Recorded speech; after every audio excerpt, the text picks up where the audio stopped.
era when games were dead. Kaboom! There was virtually no console market in the U.S. Nobody bought consoles, nobody bought video games. An unknown company takes a big gamble. Nintendo was not well known. In fact, newscasters would mispronounce the word Nintendo. They just couldn't get it right. This is the story of the rebirth of the gaming industry. What we've done is to single-handedly recreate a dead industry. Suddenly Nintendo, a Japanese newcomer, comes in and has a new console and says, hey everybody, let's play games again. The Nintendo Entertainment System completely revitalized what was a dead industry. It re-injected life. It made kids love video games again. This is the NES.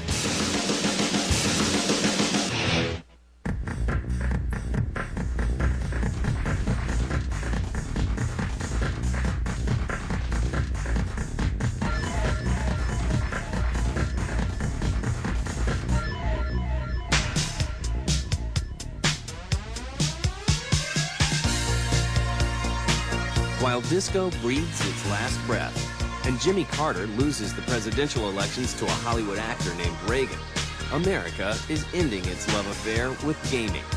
In the early 1980s, the home video game business in the United States collapsed. There was virtually no console market in the U.S. It was all after the the crash of Atari.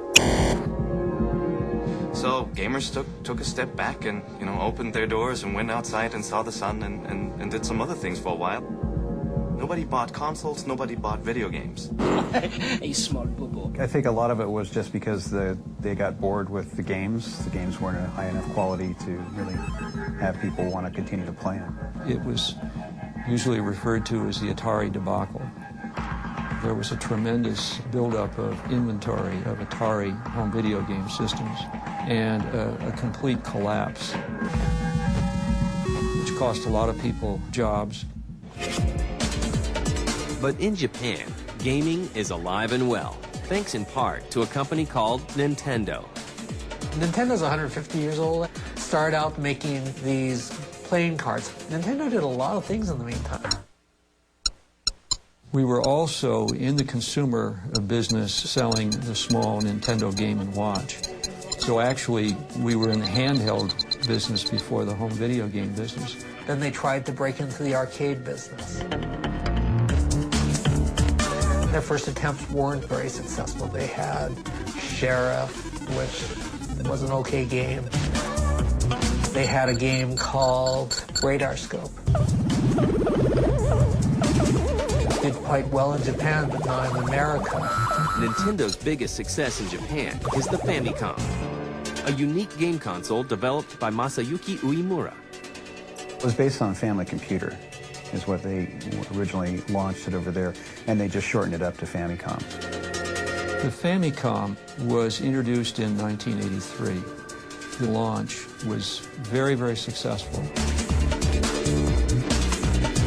The collapse of the home video game business was really a U.S. market thing. It was not something that had occurred in Japan. It was a little tiny 8-bit box, red and white, actually really funny looking. It was really small, it's only about this big, but games on it were a lot of fun to play. The system was well received because of the increased graphics capability of the product, as well as some really great games. So it took off, and it was not only successful, it was extraordinarily successful. Nintendo makes a daring decision to bring the Famicom to America, and its timing couldn't be worse.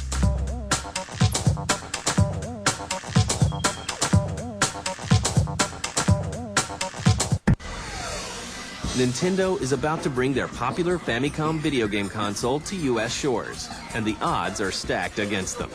The game industry was in turmoil, and into that terrible market, suddenly Nintendo, a Japanese newcomer, comes in and has a new console and says, hey everybody, let's play games again. But first, the Famicom needs to become more American-friendly. It just didn't fall into American taste. It looked very Fisher-Price, and We also didn't want to launch just a game platform because everybody at retail was saying another game platform. We did that. We just got done with that.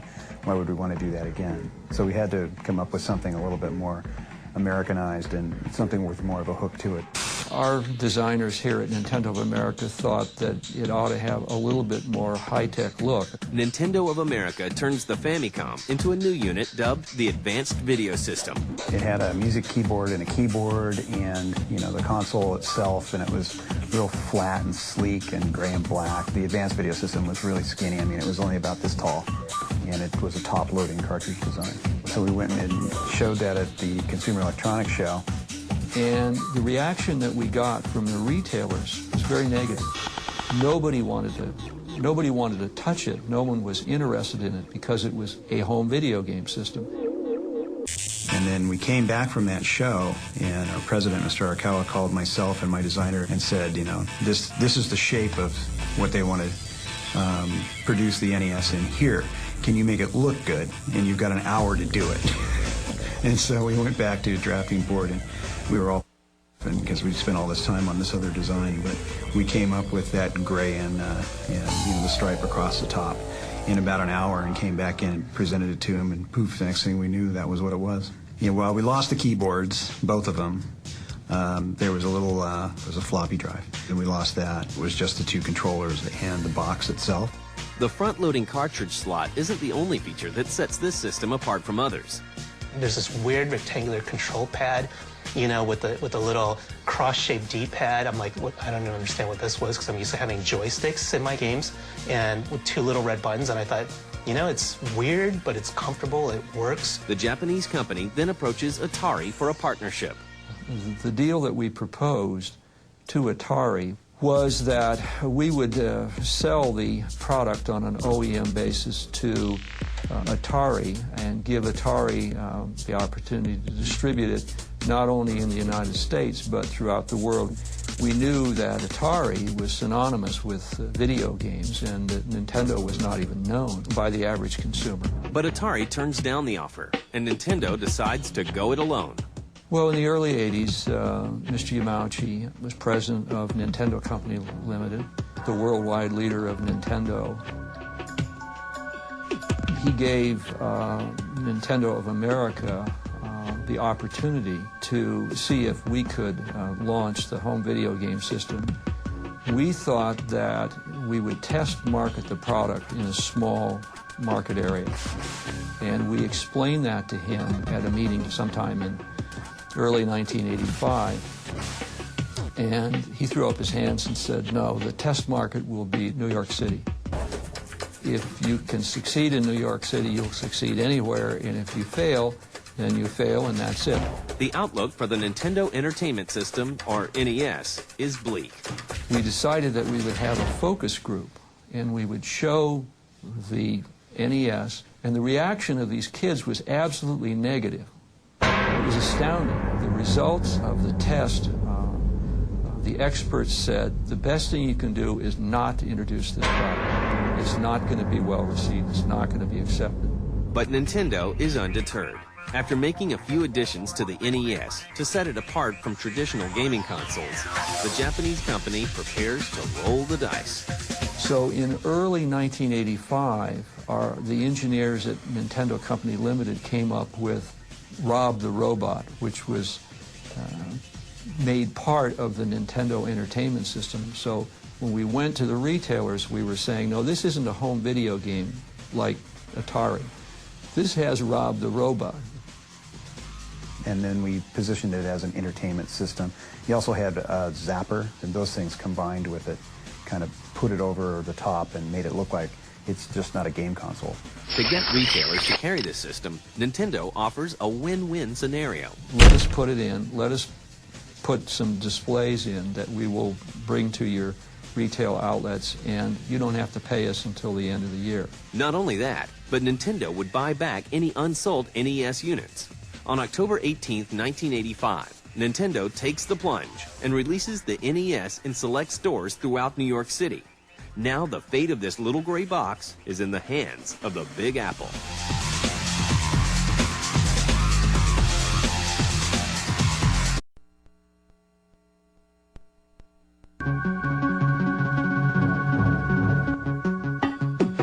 Nintendo takes what many see to be a suicide dive into the video game console market with the Nintendo Entertainment System in 1985. They shipped 50,000 units to select stores throughout New York City.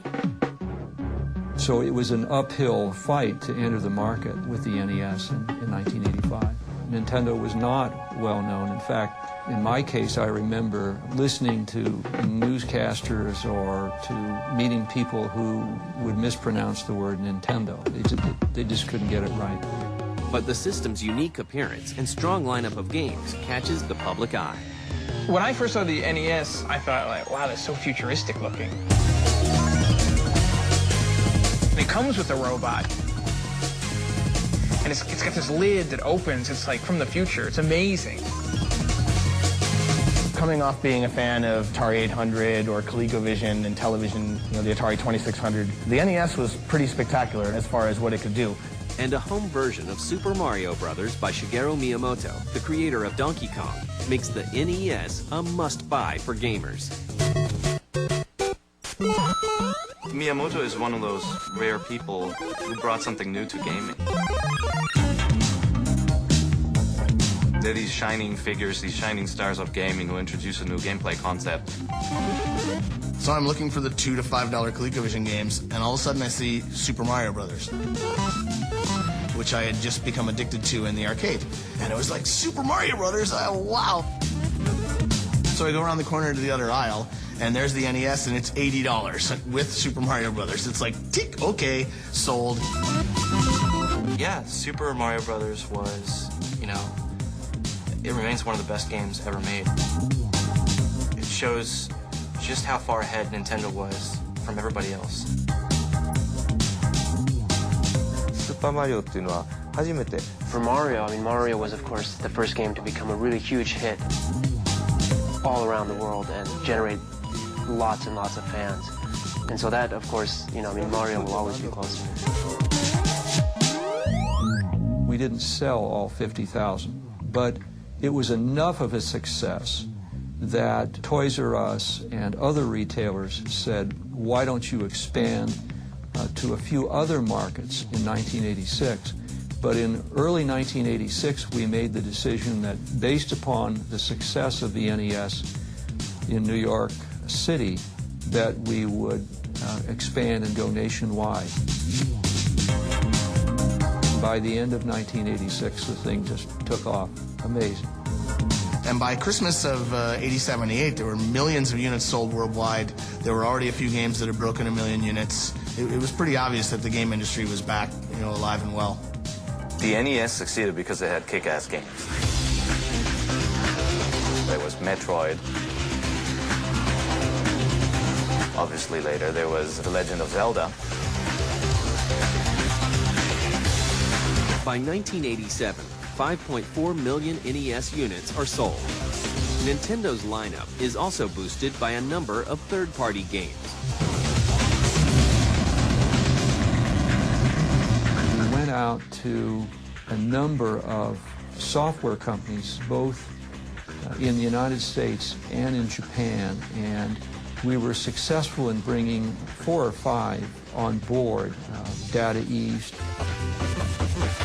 Capcom, Bandai. To make sure the mistakes made by the game industry in the past aren't repeated, Nintendo devises a special system for developers who wish to make games for the NES. A number of us studied the Atari debacle very closely, and one of the reasons they had not succeeded was they had not been able to maintain quality control over the software that was played on the hardware. But we wanted to make sure that if other people introduced games to the NES, they would introduce it under a licensing system that Nintendo would control, and that Nintendo would control the quality. Third-party games that get approved for the NES are given the official Nintendo stamp of approval. But this same system will lead to some big legal battles.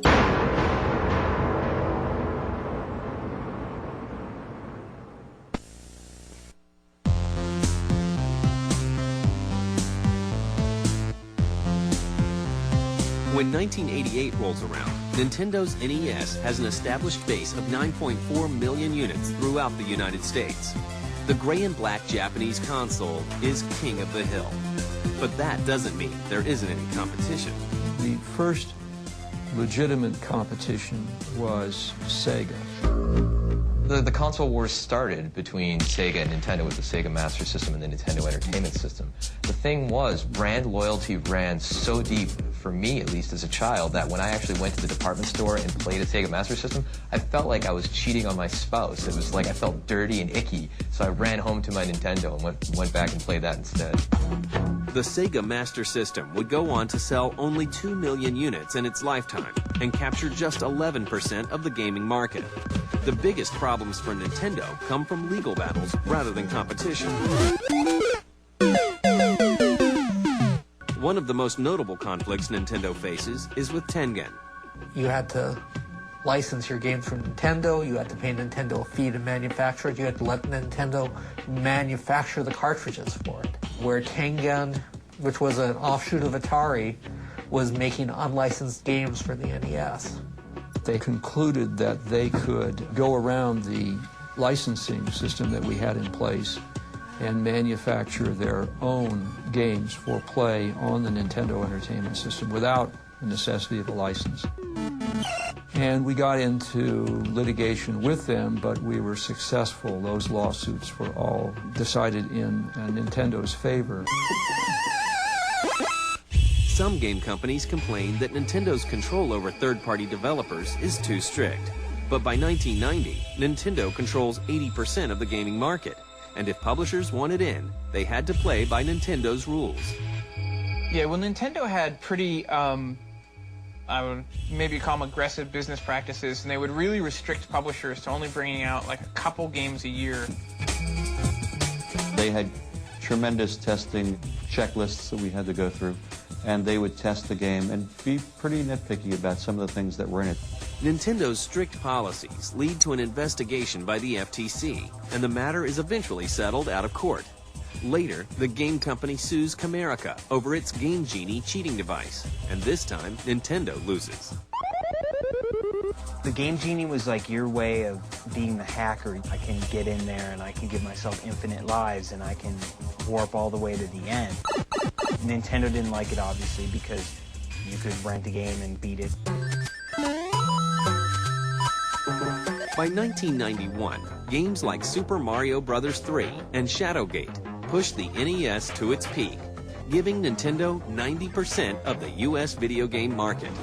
From the official Nintendo Power magazine to Nintendo accessories, toys, and even cereal, the Nintendo invasion is complete. There's this monthly magazine that was giving you tricks, that was giving you previews of other games coming out, and you felt like, you know what, I'm a gamer now. But eventually, the NES has to make way for newer, more powerful systems. The NES eventually had to evolve into something more powerful. Sega came in with its Genesis, which was a 16-bit machine. All of a sudden, we're seeing more colors, livelier, more realistic animation, and a lot of different kind of games that you weren't able to play on the NES before. Well, certainly technology was moving on finally, and we were on to the Super NES and 16-bit processors, and just another jump in graphics capabilities and gameplay.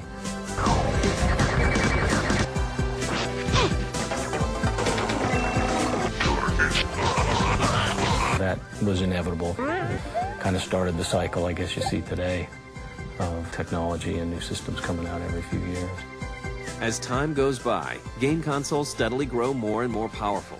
But no matter what the future brings, the impact of the NES on the world of gaming will never be forgotten. You look back and the NES was the system we all grew up with. It had all the great games, it established all these huge franchises. The NES brought gaming back, and it made it very, very popular. And it actually transcended continents. It was popular in Japan, it was popular in the US and Europe, something that hadn't really happened with the Atari console before it. The NES basically shattered the whole idea that gaming was a fad that's never to come back.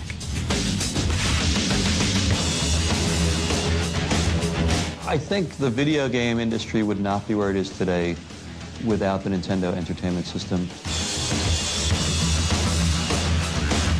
If you think about it today, the NES is like, for a lot of people, you know, a whole generation of gamers, the NES is where it all started. There's no question in my mind that if we had not successfully launched the NES, that the home video game business would not exist as we know it.